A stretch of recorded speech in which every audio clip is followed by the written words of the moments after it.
Сәлем достар, сіздермен қайта көріскеніме өте қуаныштымын. Бүгінгі тамақ рецептісі құрт қосылған мампар.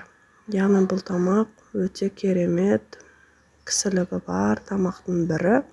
Ол үшін бізге қажетті ингредиенттер ет, құйрық май, құрт, асбұршақ, көкөністер, аскөктер және де көкөністердің ішінен мен тек қана картоп, сәбіз, пияз алдым.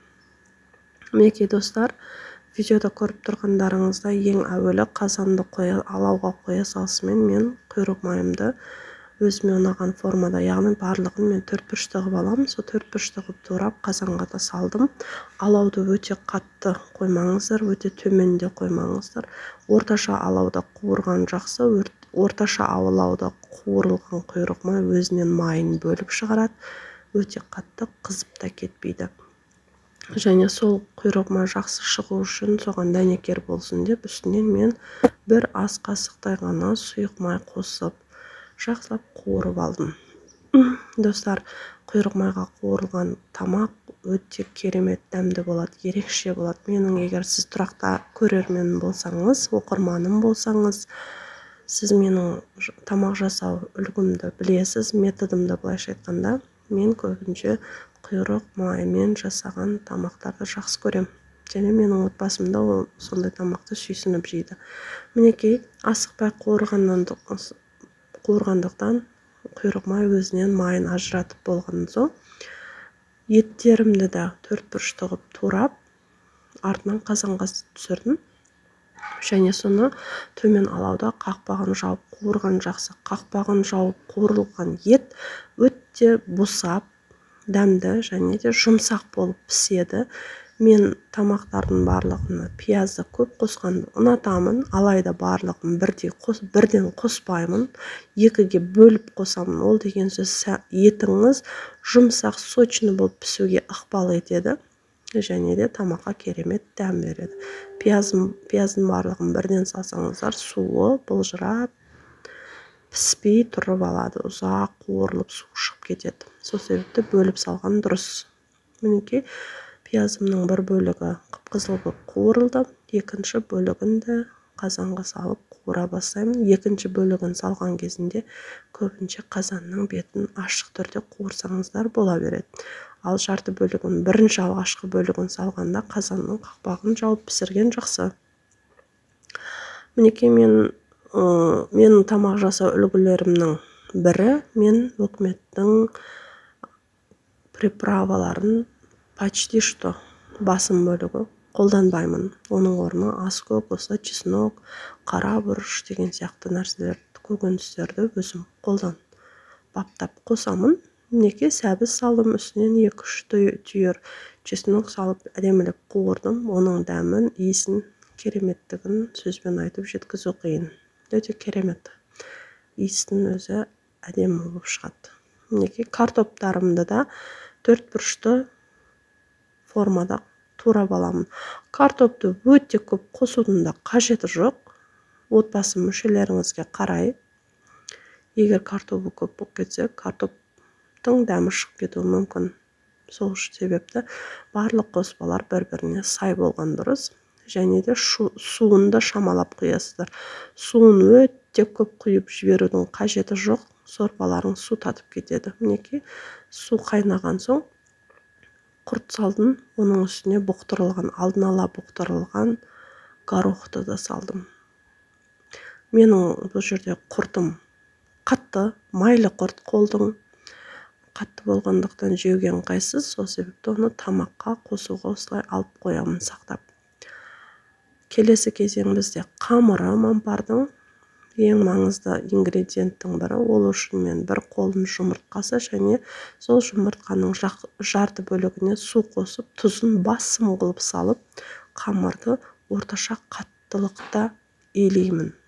Илеуі қанған қамырды илеп болған соң 15-20 минутқа қалдырған дұрыс. Илеуі қанған қамыр әдемі жылтыр болып жайылады. Егер де сіздер асығыс болып жатсаңыздар, амал жоқ, жая берулеріңізге болады.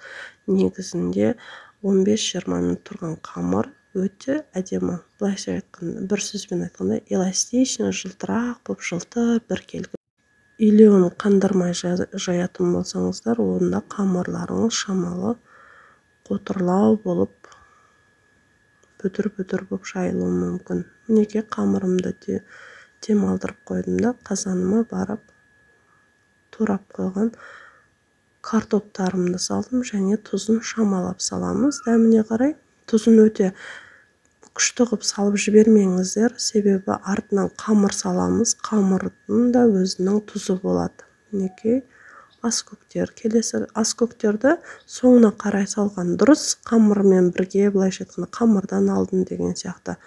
Егер алдын ала салсаңыздар, әбден суға қайнап, аскөктің дәмі әдемі шықпай қалады. Қамырмен бірге салған дұрыс.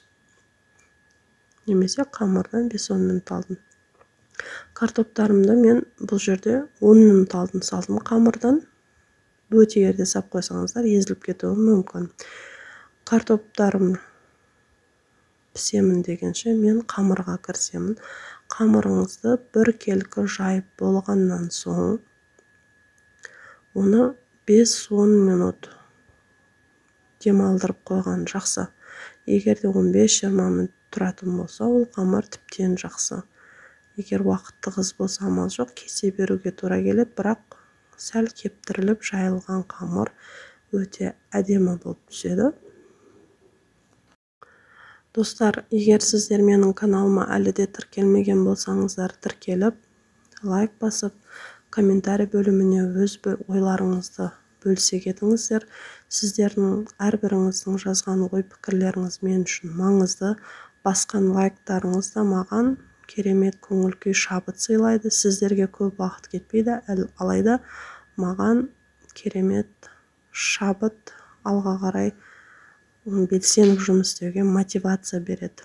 Мінекей қамырларымызды чак-чакқа турағандай қылып, лента-лента қылып кесіп, және де шағын кубиктерге, яғни 4 бұрышты формаға салып қуырамыз, кесеміз.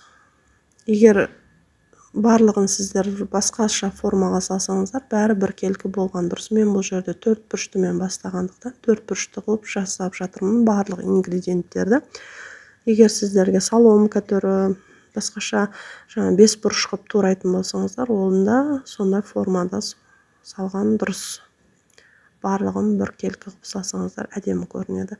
Және бұл тамақтың бір ерекшелігі, бұның кісілігі бар. Үлкен тойларда, мерекелерде, құдалықтарда екінші ас ретінде берсеңіздер, өте керемет тамақтың бірі. Бірақ ол жерде шамалы етін басымырақ қылып, немесе қабырғалардан салсаңыздар, тіптен керемет тамақ болады.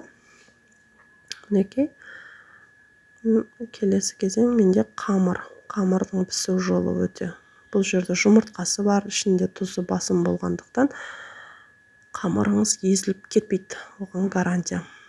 Қамыр қайнап шыққанша, жоғарыға көтерілгенше астын қатты қойып қайнатамыз да, қамырлардың барлығы мінекей жоғарыға көтеріліп шықты. Енді алаудың астын шамалы төмендетсек те бола береді. 10 минутта тамағымыз дайын. Дастарханға мархабат. Жасап көріңіздер. Ас болсын, достар.